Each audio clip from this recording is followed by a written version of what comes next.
തിയേറ്ററുകളിൽ തരംഗം തുടരുകയാണ്. എമ്പുരാനിലെ വില്ലൻ ആരാണ്? യഥാർത്ഥത്തിൽ ശ്രീ നരേന്ദ്രമോദിയെയാണോ ആ വില്ലനായിട്ട് ഉദ്ദേശിച്ചിരിക്കുന്നത്, അതോ മറ്റാരെങ്കിലുമാണോ? എമ്പുരാൻ സിനിമയുടെ രാഷ്ട്രീയം എന്താണ്? ഇതിനോടകം തന്നെ എല്ലാവർക്കും മനസ്സിലായി കാണും, എമ്പുരാൻ ഒരു പൊളിറ്റിക്കൽ ത്രില്ലർ കൂടിയാണ് എന്ന്. എമ്പുരാൻ റെപ്രസെന്റ് ചെയ്യുന്ന വ്യത്യസ്ത ക്യാരക്ടേഴ്സ് ആരൊക്കെയാണ്? എമ്പുരാന് പിന്നിൽ അന്താരാഷ്ട്ര ജിഹാദി അജണ്ട, തീവ്രവാദി അജണ്ട ഉണ്ടോ?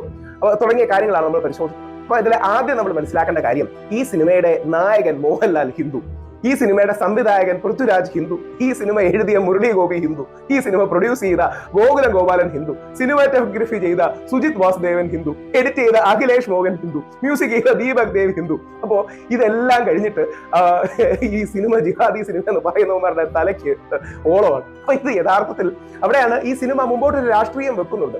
അത് ഈ തീവ്ര വലതുപക്ഷത്തെ ചില സുഹൃത്തുക്കളും സോഷ്യൽ മീഡിയയിലും ഫേസ്ബുക്കിലും എഴുതുന്നവർ പറയുന്നത് പോലെ ഇതൊരു അന്താരാഷ്ട്ര ഇസ്ലാമിസ്റ്റ് അജണ്ട ഒന്നുമല്ല. ഈ സിനിമ രാഷ്ട്രീയം മുമ്പോട്ട് വെക്കുന്നുണ്ട്. അതൊരു പോസിറ്റീവ് പൊളിറ്റിക്സ് ആണ്, മോഡറേറ്റ് പൊളിറ്റിക്സ് ആണ്. വിമർശിക്കാൻ